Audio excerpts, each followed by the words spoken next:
Hey guys, I wanted to share a couple projects that I worked on over the weekend. I made some Halloween treat boxes and some cards. So let me start with the treat boxes first. So I went online on YouTube and just went through different treat box tutorials. And I found one, and I wish I would have written down where I found it so I could share it with you guys. But of course I forgot. So anyway, this is the little box that I found to make. And it's really simple. It just uses one piece of paper that you cut down. I forget the dimensions, but you just cut it and assemble it with sticky tape. And it turns out like this. And the size is 3.5 by a little over 3 inches tall. So a really cute little box. And then this is how they turned out. So the different scrapbook paper that I used from this that Stephanie had sent me. It's a little pumpkin patch. Let's see, that's American Crafts. This one's Pebbles, and it's called Trick and Treats. That one's, oh, I said pumpkin patch. I used this Ghosts and Goblins from last year. This one's from last year, Recollections. And then also the Midnight Spell, which I think might have been 2 years ago, but I'm not sure. So those are the different paper packs that I used, and I just cut down 2 pieces for the front and back, and then used a black band to go around. Used a die cut to punch out this shape here, and then inked the edges, and then stamped it with a stamp, and then filled it with candy. And I only have 3 of the boxes filled right now because where I bought the M&Ms, they only had 3 packs left, so I have to find some more. There was that one, and then here's a different one with spiders and webs on it. This one has cute little bats. And then these are the 2 empty ones. Little pod one, little ghost one. So really cute, really simple little easy craft to do. And then the next thing I made was I was watching another video where she had used a Sizzix, one of the extra large Bigs dies, to cut out, and I believe it was, the die is box number 2. And it was through Stampin' Up! So after I watched her make her little box, I went on to eBay searching for the die, and of course couldn't find it. It's a retired one, so it's really hard to find. And the ones that they did have for sale were just ridiculously priced, and I wasn't going to pay that much for a die. So I was kind of bummed out, but then I was looking at the box, and I'm like, well, that might be easy to make just from a regular box. So I went searching in my pantry, and I found this iced coffee box. And it was like the perfect width. And so I took it apart. It was only attached by this little piece here. Took it apart. First before I took it apart, when it was the whole box, I cut down the side to the height I wanted. I left the back side taller so that it would have this piece right here. And then after that, it was only attached by this piece here, so I just undid it. And then there's my pattern. So after I had made one, the first one, it came out fatter. It was like out to here. And I didn't want it that fat. So what I did is I just cut down the sides, as you can see here, and then moved the piece over and then just taped it. So I ended up making it 1.5 inches. I think before it was 2 inches wide. So I just cut it down to 1.5 inches on both these sides. And then just traced around it and cut it out, and then you just assemble it. I put little notes here so I knew where to tape it, put my sticky tape, and then you just attach it with your sticky tape, and it creates this box right here.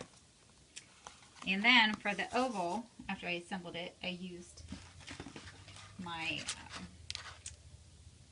they're the nesting ovals, and I used the smaller one to before I assembled it, I ran it through the Big Shot and then it cut out the little oval here for the handle.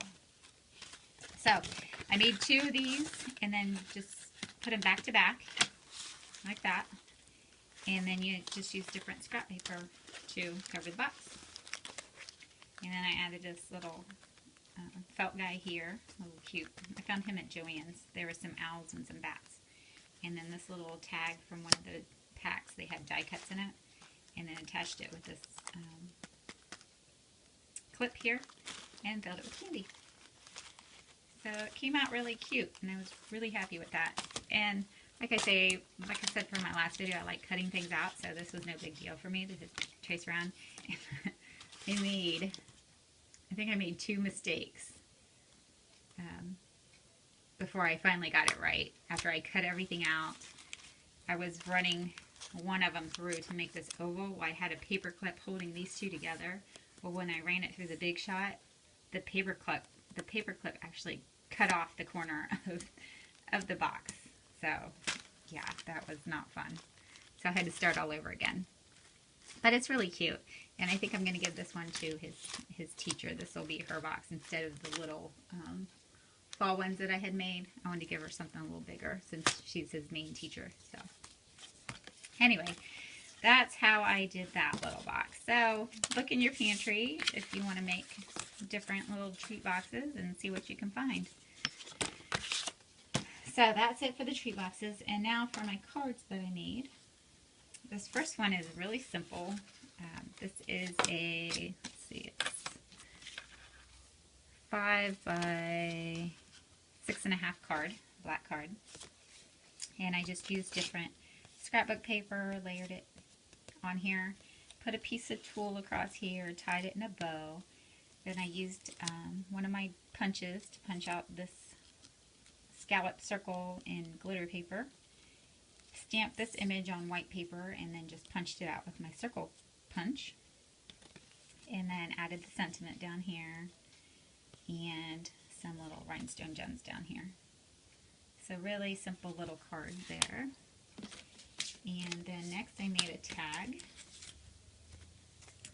And this one I put some more tulle up here. I used my orange gelatos to color the background. Then added some washi tape, some stickles, stamped using StazOn ink here. Stamped this little guy and then colored him in with my Prismacolor colored pencils.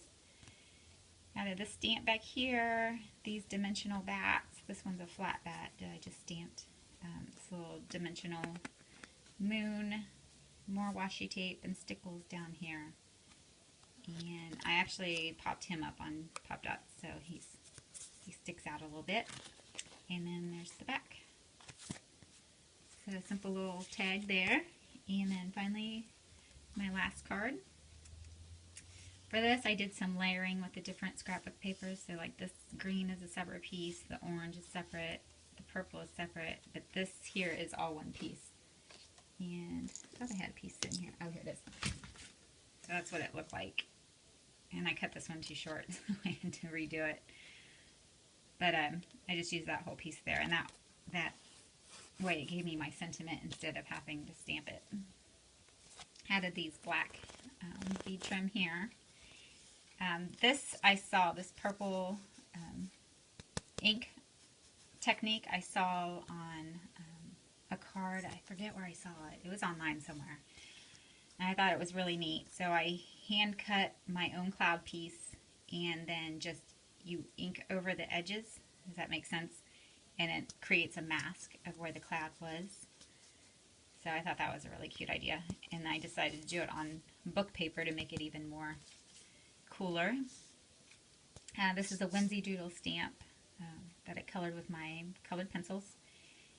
And then these are stamps, little bats. I stamped them on white paper and then just cut them out and then attach them there. She's also on Pop Dots to make her stick up. And then the book paper and the black paper behind it, I used a circle cutter, my Martha Stewart circle cutter, to cut around those, or to cut circles from, and then attached them together. And then I used Glimmer Mist, the white, I think it's white, to spray it so it gives it kind of a shimmer. So I thought that one came out really cute. But that was it as far as projects. I will be back with another video. It's going to be really short because it's just more stuff for December Daily that I found, and a punch that I searched everywhere for. So I will be back with that video. So thanks for watching and stay tuned for the next one. Bye.